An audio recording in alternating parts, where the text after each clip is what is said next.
Ladies and gentlemen, boys and girls, children of all ages, welcome to yet another episode of the Coder Startup. This is episode number 23, and I'm smiling a little bit because I just did something a little bit foolish. We only lost about, a minute of recording from before. Never ceases to amaze me, the rookie moves that I make here. In any case, we are now live and recording well. I am joined, as always, by my right-hand man, Mr. Carter Johnson. How's it going, buddy? It's good, man. It's good. Oh, the days and the lives of the entrepreneurial career. Anyway, I also wanted to point out that I finally shipped off the T-shirt to Mr. Carter Johnson. He can sort of I'll stand up. Look, there you go. There it is. So for those of you who can see us and watching this, you can see that. And if anyone, I haven't had a question yet from people, but right now the way I'm publishing these videos is I'm publishing them when they're available inside the show notes. So just below the actual what's it called, like the SoundCloud built-in player on the show notes page. Just below it is a link. You can click on the video, and it just goes to YouTube. Or you can find us on YouTube. Just look up Coder Startup, and you will find our page, and you can subscribe there if you like. Go ahead, and you'll receive all of the videos as they become available. And obviously, if you haven't already done so, please also subscribe to us on iTunes, which is probably the more important one to subscribe on. You can find us on iTunes just by searching for Coder Startup. Or I think we have a link. I think it's just coderstartup.com/iTunes, if I'm not mistaken. So be sure to subscribe there. And if you also want to leave a rating and review, that will be my call to action for you guys in this episode. In any case, enough rambling. Today we're going to be talking a little bit about goals and why goals are so important to entrepreneurs like us, and why it was that I never did this before. I never actually followed through, and set goals before this year, and we can obviously talk about why that was and what effect it has had on my business. So what do you want to talk about in terms of goals today? What do you think you're going to be teeing up for us there, Carter? Man, I feel like it's such a loaded subject. There's so many different directions. For me, I think I'll share something called the Mag 7 that I've been doing. Nice. It really, really just helps get clarity on those things and set those short-term goals. I also think the perspective that I can bring is just, and we've talked about this, I'm really good at making those 5, 10, 15-year goals, but like the 1, 2-year goals, 6-month goals, those bore me. And so I've had to, work on getting better at those, and I can kind of share my experience with that. So yeah, let's jump into it. All right. So I guess I like stories. So I will launch right in with a story of mine, and that's obviously going on the intro that I built for you guys. The anticipation I'm sure you've built up inside of you to hear the story. So me as an entrepreneur, and me even as a coder when I was working full time, I never really had goals. I mean, I had the overall goal, which is, I guess, what you were saying, Carter, the big 5, 10-year goals, which was to graduate from university and get a degree and then get a full-time job. And then that's pretty much the extent of the goals that I had set for myself, way back in whatever it was, 2001 or 2002, whenever I started university. And that was it. That was the extent of my goal setting. And I had no plan of action to execute on to make them a reality. And it's funny because it wasn't until finally last year, which is 2014, that Amy, part of our mastermind group, I say myself and Carter and one other gentleman, Amy is part of our mastermind group, and she's all about goals and goal setting, and I'm sure Carter is as well. And they would always bring up the topic of goals, or I'd find, an episode on a podcast about an entrepreneur talking about goals and goal setting, and I would always skip it.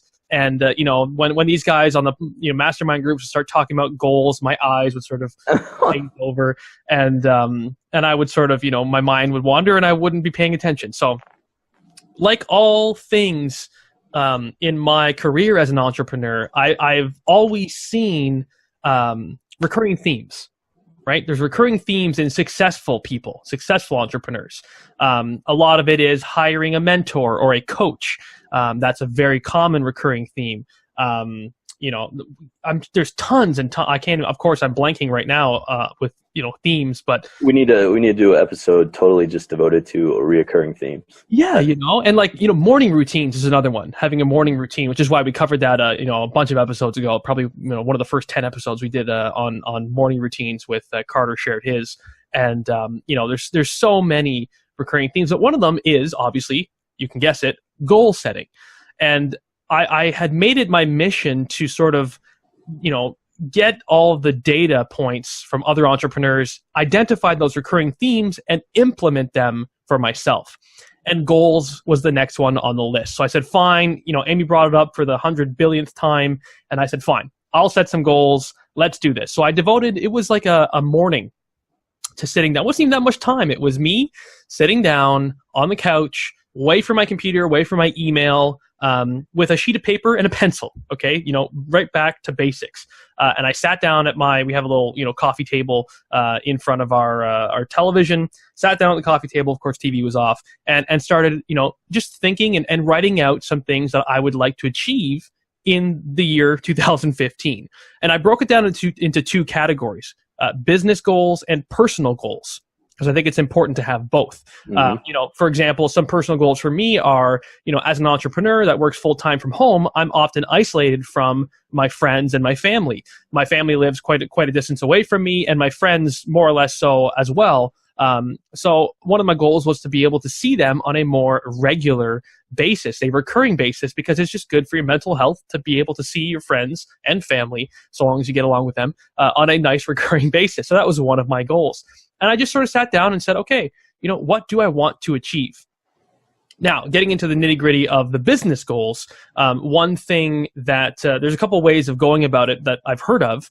One is kind of a way of looking back at the past history of your business, if you have any, and identifying patterns, growth patterns, that kind of thing, and then deciding whether or not it would make sense to stick with that growth pattern so long as it made sense. For me, it looked like my business was growing 3 times, so 300%, yeah, 300% year over year over year. So my revenues were tripling every single year. So I said, fine, if that's happening in the past 3 years, let's just do it again. I think it's reasonable to assume that I can triple it. And so I said, let's do it. So I set that goal. And that was great. That's my big revenue goal. And then I made the important decision to break that down. What does that look like? For me, that means it's a 6-figure year. I will make 6 figures for the first time in my business. Fantastic. But what does that look like on a monthly level? So you got to break it down into chunks, whether it's quarterly, monthly, and even weekly, or even daily, if you really want to get down to it. Break it down. Obviously, daily is more difficult. And I broke it down into sort of monthly goals. So, if I want to make a 6-figure year, this is how much money I need to make every month. And then I broke that month down. And I said, where's that money going to come from? So I kind of extrapolated and said, well, X percentage will come from these sales, and X percentage will come from those sales. And I sort of broke it down by product that I sell and all that stuff. So I had a really strong, path to follow for these goals. And like I said, this was the first time I've ever done that before. And as soon as I did that, and I actually tracked the goals daily, or more or less daily. I actually have it written out on a board next to me. Maybe I can show you guys that in a second. But I track it daily, and I physically go through my sales, and I physically write out, the level of income that I've hit as it goes through the days of the year. And I track that in just like a line chart or whatever. And wouldn't you know, that fired me up. That I saw my direction. This is my goal. I had the slope, the 1/1 slope line going across, and I could see that was below that. And I said, okay, and that kind of fired me up. And I was like, oh my God, like I'm short, $500 right now. How am I going to make $500? So my mind started spinning, and I solved the problem. Okay, however it was that I did it, I actually was able to figure it out and make that money to get me back on that 1/1 slope kind of line. And then I exceeded it. And for the first time, ever, I had my best month of sales ever last month. And now I look at this month's chart, and I'm already, far exceeding my best goal that I could set for myself. So it is quite a powerful thing to set goals. So that was just for all of you who are not believers in the goal setting process. If they think it's all, whatever, the just sunshine and rainbows and ponies, and it's not really going to make any difference. Unicorns and everything else, right? I don't know what it is. I can't define what difference it made other than I just had my best sales month ever last month. Coincidence? I don't know. But this is the first time I've ever set goals for myself.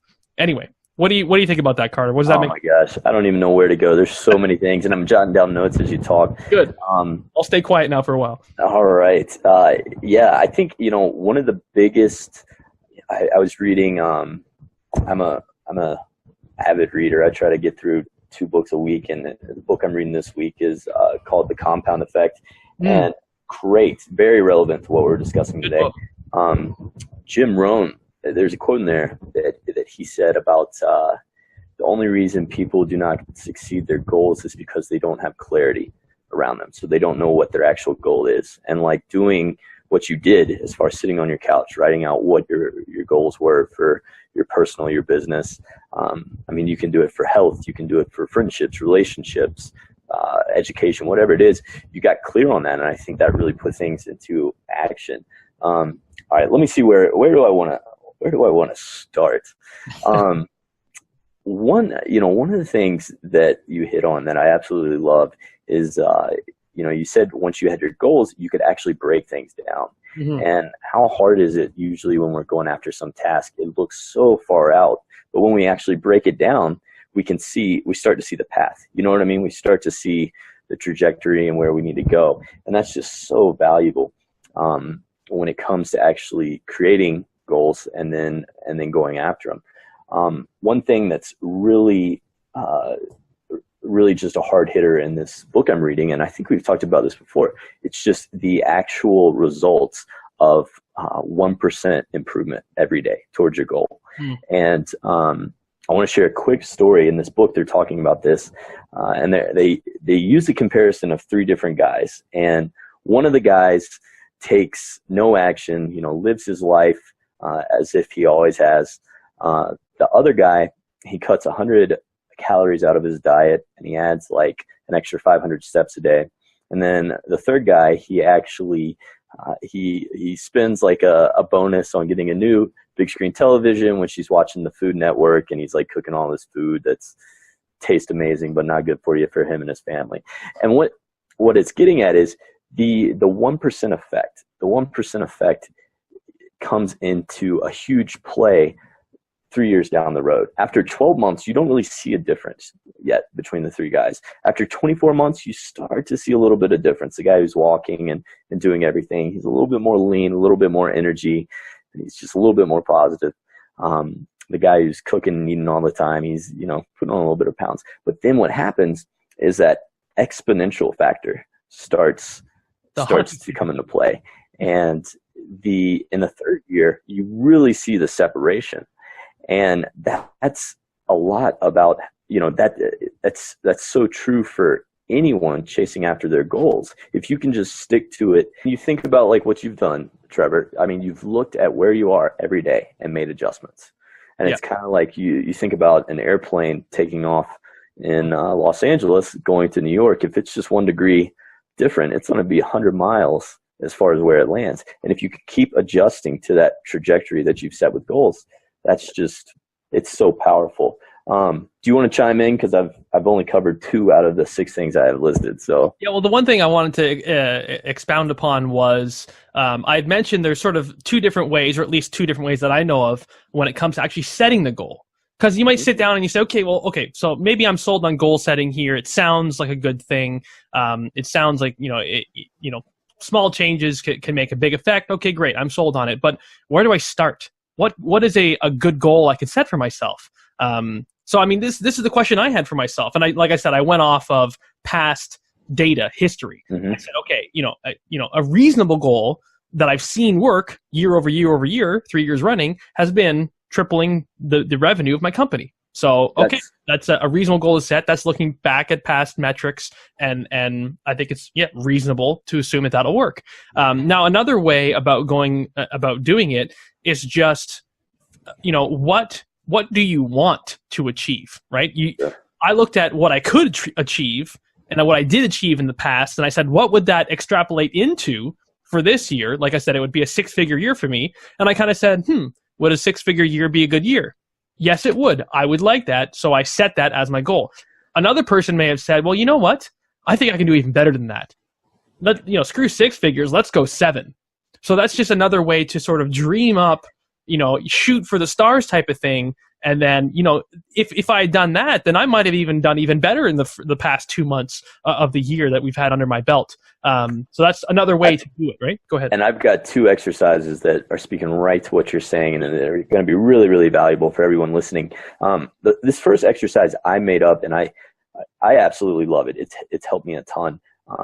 And it pertains to what you were saying as far as looking at what you've done in the past. Because sometimes, our mind, until you start understanding the power of this, it's almost like we have to prove it to ourselves that it's worth even like investing the time and brainstorming this stuff, right?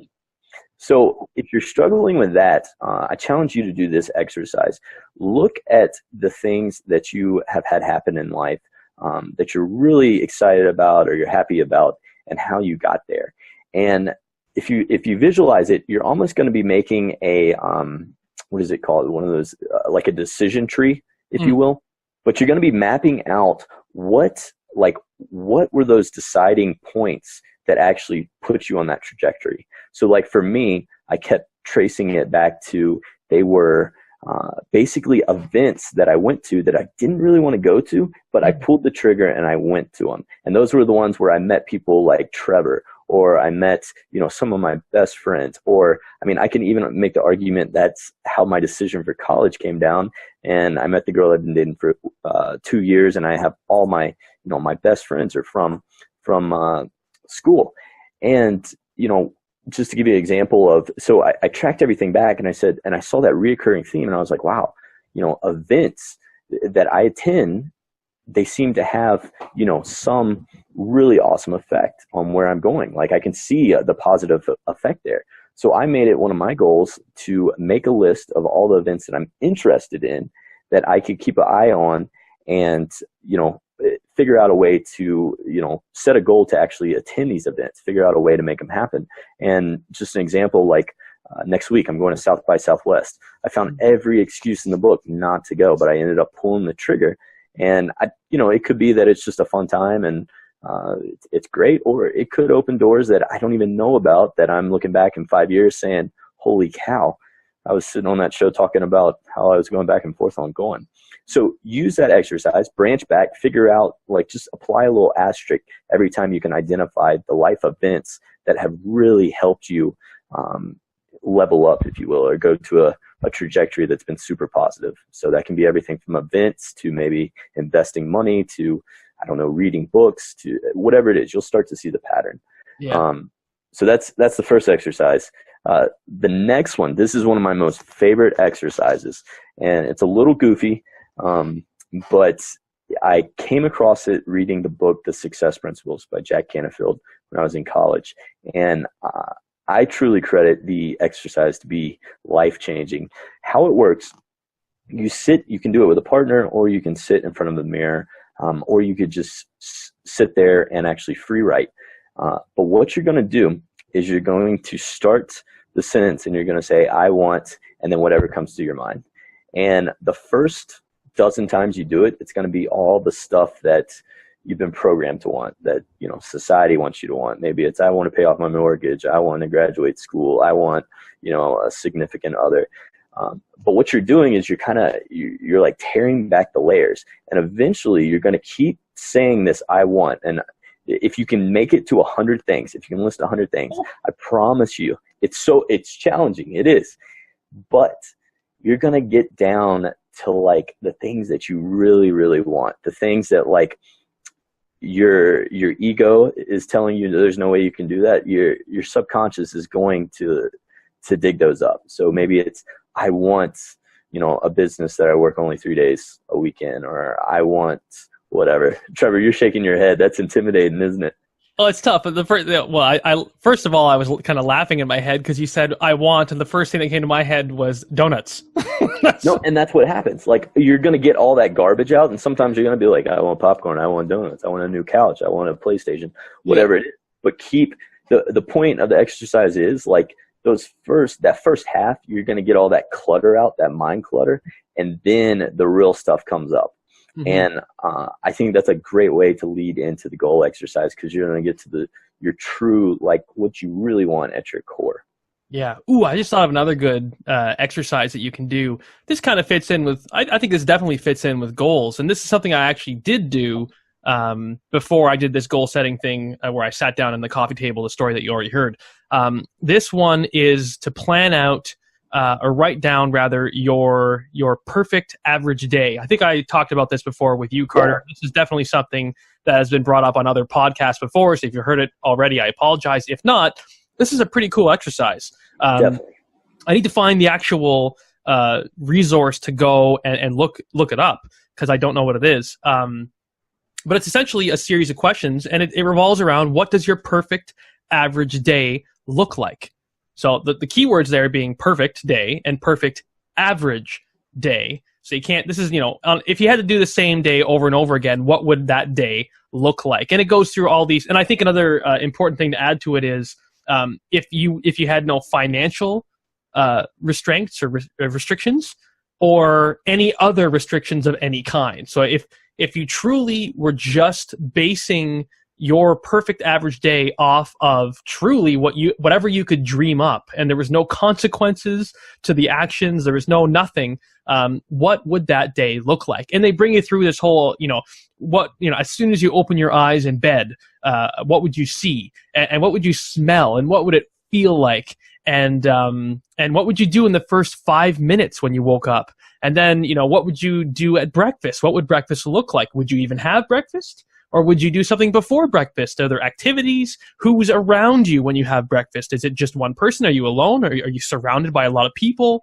And it's just over and over and over again. It goes through all these different questions about your day, and it really forces you to map it out. And I think I ended up writing, I think it was like 5 or 6 pages of stuff around my perfect average day. And it's just it's a cool exercise. I've heard so many people go through it and then they file it away, which is exactly what I did. I filed it away. I don't remember specifically what I put in it, but these people file it away, and then one day they remember to look back at it.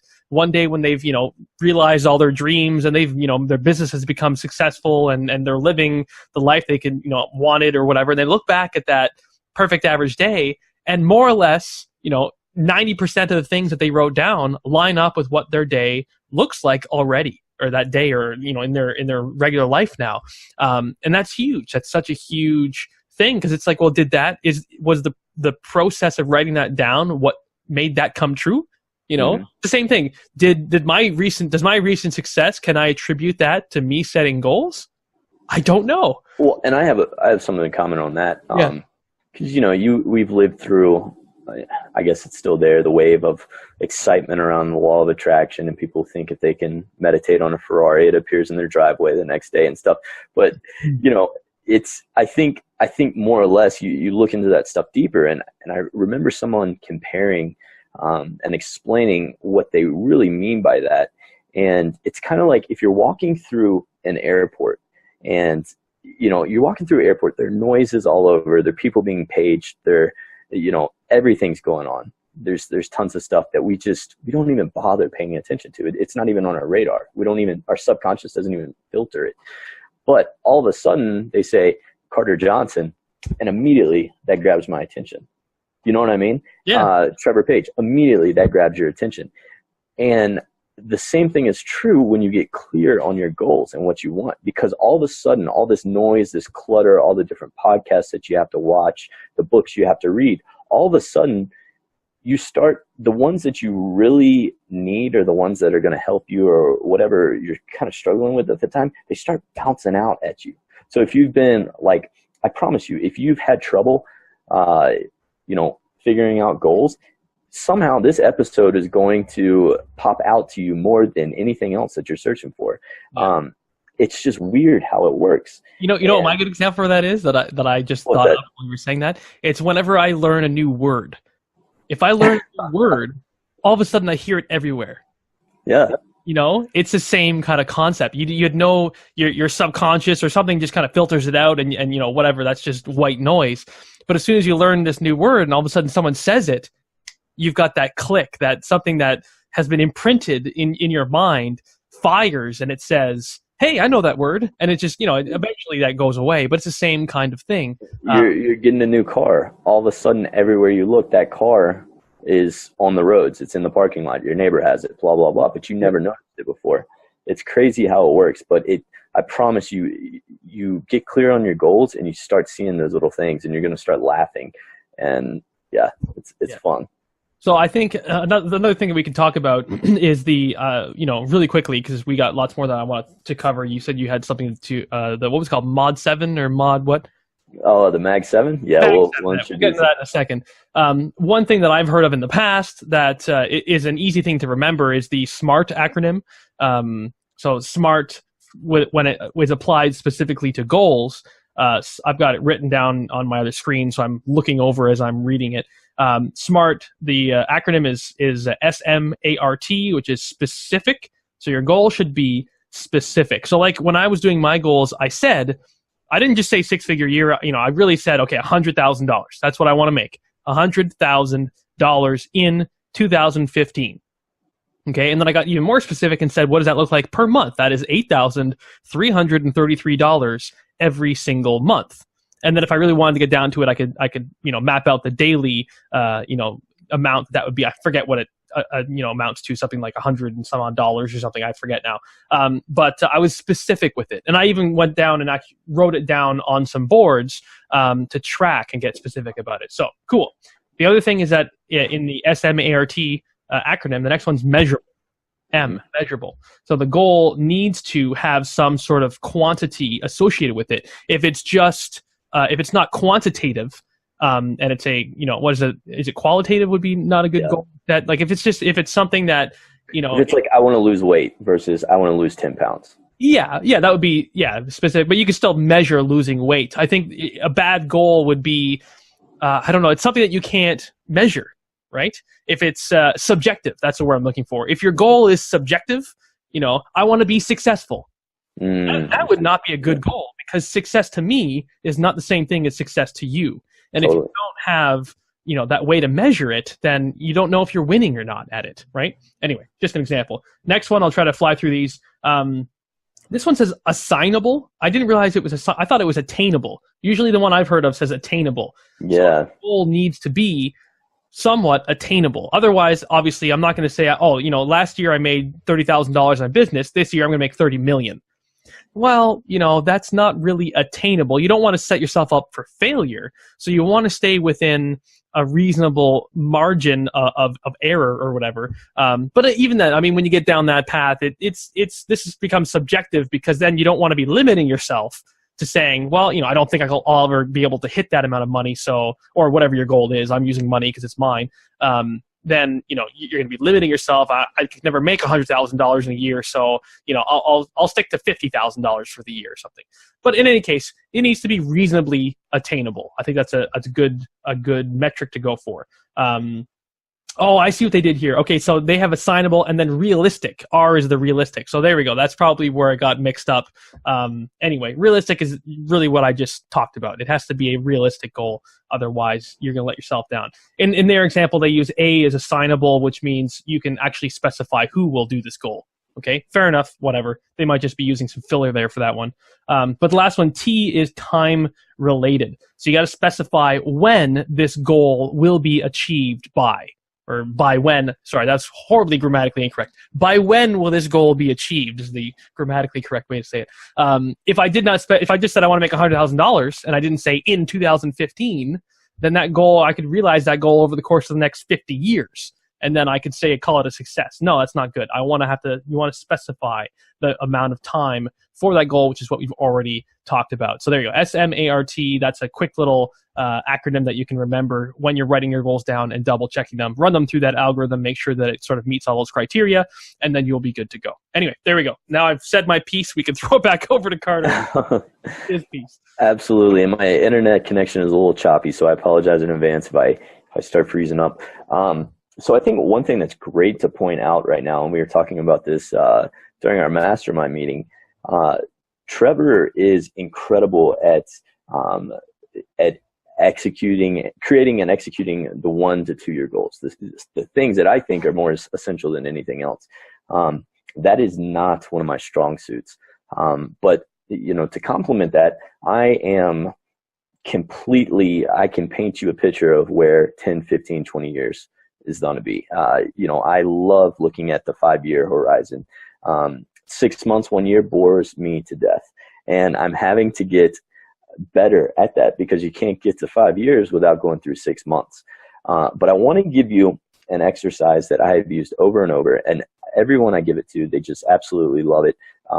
Let's make a note. We'll include it in the show links, but it's called the Mag 7. And my friend Eric James, he introduced me to this, and I think he got it actually from Tony Robbins. And we'll include a link to his download in our show notes. But this, I think, is one of the most powerful ways to really map out a big goal. And how it starts is you're going to classify whatever area it is. So it could be, your health, it could be wealth, it could be relationships, whatever it is. So let's say you're starting a new business. The first step, you're going to actually paint that vivid picture of your ultimate vision. And you go crazy here. You really just talk about what it is that you really want, and what it looks like, and all the details that go along with that. The second step, you'll actually paint what your ultimate purpose is. So why do you really want this?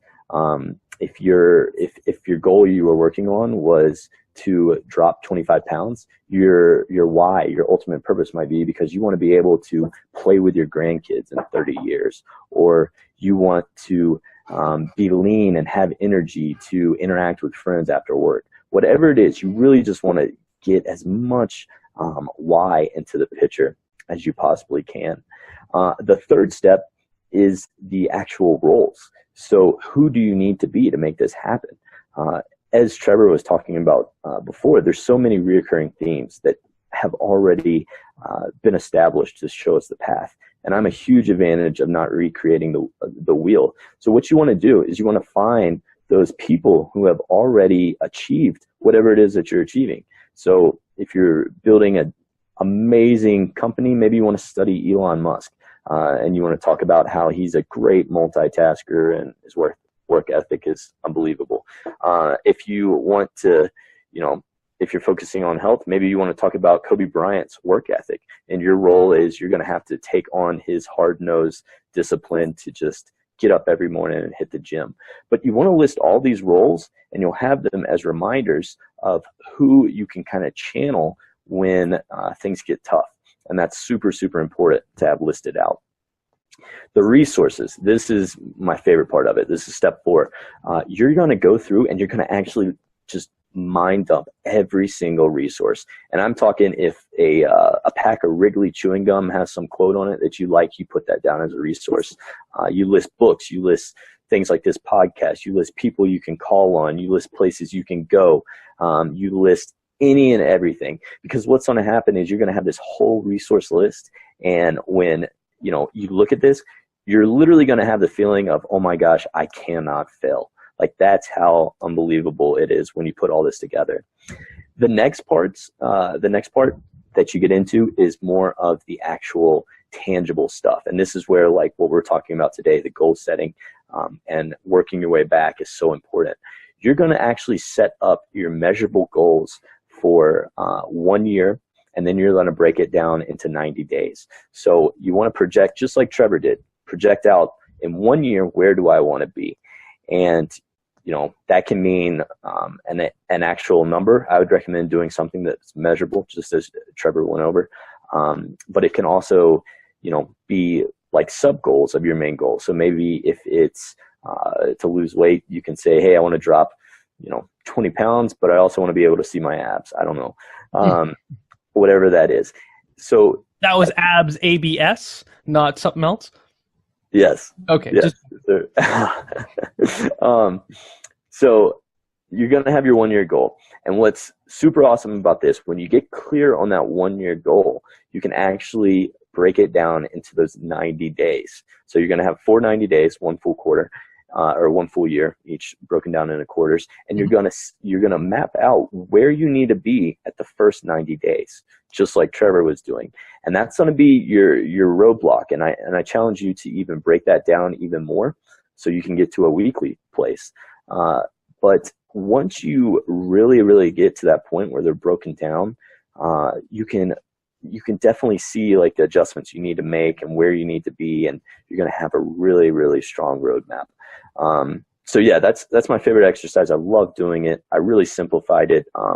Search Tony Robbins, Mag 7. You'll probably see some stuff. We'll include the worksheet that Eric made. But yeah, that's it. I'll be sure to hook all that up, link all that up in the show notes, because we talked about the perfect average day, the SMART acronym, SMART acronym, the Mag 7, whatever else we did. Yeah, it'll all be in the show notes. I think, like I said, this is episode 23, I think. So coderstartup.com/23, and you'll be able to see all that stuff and our smiling faces if you click on the link for this video underneath the little embedded SoundCloud player. So that'll be good. And I don't know. I think I want to wrap things up. I was been pointing at this, and I figured whatever I've decided I'm going to show my board. But actually, before I do that again, I'm more anticipation for the board for those of you who are watching this. Another thing that I wish I'd done a little bit differently with respect to my goals, and like Carter was saying, breaking them down to quarterly, even monthly, is I sort of made it I just did it linearly. I took the 6-figure year and I just divided it by 12 and said, okay, there's my goal for every month. That might not have been the best way to do it. That probably isn't the best way to do it. That's the more lazy way to do it. But for me, I just wanted to get something done. I wanted to just, ship it. I wanted to say, I'm going to create the goal. I'm going to set the goal. I'm going to write it down, and that's it. Can I plug in something that I'm so excited about right now? Okay, sorry. Go ahead. Real quick, and then we'll wrap it up. Your mention of linear goal setting and everything else. I recommend, there's a new book out called Bold, and I think I mentioned it to you, Trevor, but it talks about the day and age we live in and how pretty much everything we do comes with this exponential compounding curve. And what's so awesome, and Trevor's probably already seeing this, is that our goals, we map them out as linear, but they happen exponentially. Exactly. So magical stuff starts happening, and we could talk a whole episode about that concept, and I'd love to do that. So maybe we can put it on the agenda. Oh, that's cool. Yeah, it sort of makes sense to me that all the money is not going to come linearly. That's if your goal is money. If your goal is weight loss, it's going to be the inverted curve, because if generally you have the most success at the beginning with dropping the pounds, and the last 10 are the hardest, right? Whereas with making money, it's the opposite way. Usually, over the course of a year, it's more difficult to make money at the beginning and not at the end. So what I should have done is sort of spaced it out, I guess, along this curve in terms of the money. So instead of saying, my goal is to make $8,333 every single month, I should have said, well, maybe $3,000 for the first month, $4,000 for the next, $6,000, then 10, then 18, or whatever it is, right? Whatever makes sense. And then I probably would have had more success in terms of nailing every single one. Because I think you're doing fine. I think if anything, you need to adjust and up that goal. Exactly. That's where the limiting beliefs come in, that I probably can exceed 6-figure anyway.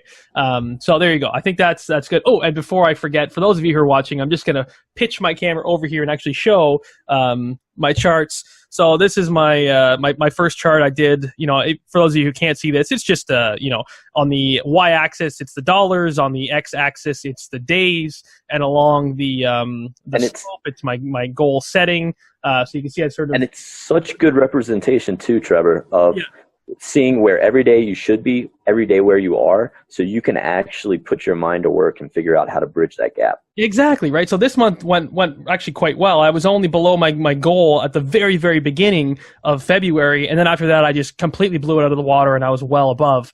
And then we go down. This one has a lot of glare on it, but as we can see from the, how do I do this? The beginning of March, I'm even exceeding my sort of stretch goal. That's something I didn't mention. I have a stretch goal.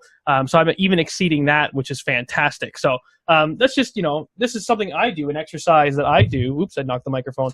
That allows me to hold myself accountable. I don't really have an accountability partner, and I don't know if it would work well if I had one. This is another recurring theme. People have a lot of accountability partners. I've never had one. That's probably something I should have. Carter has one. A lot of famous entrepreneurs have accountability partners, something I haven't implemented yet. But why don't we throw this out there too? If there's anyone looking for accountability partners, maybe we could hook them up with one. You know, if we have multiple people check in who are interested in that, that would be kind of cool. Yeah, I mean, I can think of one off the top of my head is Renata. That's her whole, accountability sheriff. She's amazing at it. She is amazing at it. So yeah, let's hook people up with her. There you go. So this is what I do with Trevor. I constantly throw those curveballs, and I'm like, hey, let's do this. That's resourceful. That's very resourceful. It's a good curveball to throw. But yeah, the point I was driving at was that's how I hold myself accountable right now. That's what it ended up becoming. That's not what, I wanted to set a goal and say, will I achieve it or not? I don't know. Hopefully I will. That was my mindset going into it. But I don't want to say the end of it because we're just beginning, but as I got into it, I realized that is what it became. It shifted into an accountability partner where I'd look at that chart next to me. It would be staring me at the face every day. I'd see myself below that goal line, and I would say, oh my God, what am I going to do to get it up there? So there you go. That's the effect it had, and it seems to be working quite well. So love it, buddy. You're crushing it. I've shifted my mindset from goals are silly to goals could be something that are probably one of the most amazing things that's happened to me in my business career. So I think this is going to be one of those asterisk marks where you look back and you're like, holy cow. Holy cow. If I hadn't done that, I don't know where life could be right now, or wouldn't be as good as it is, or what have you. So anyway, I hope you guys really, enjoyed this. You connected with it. Hopefully we hit this from every angle. So you got something, of interest out of it. Like I said, head over to coderstartup.com/23 to get all the good stuff in the show notes that we were talking about. And I guess until next time, maybe we'll be talking about the compound effect and how to, spread out your goals dynamically based on this compound curve or something. Who knows? So, boom. Until next time, ladies and gentlemen, have yourselves a great day. Happy learning, and bye for now.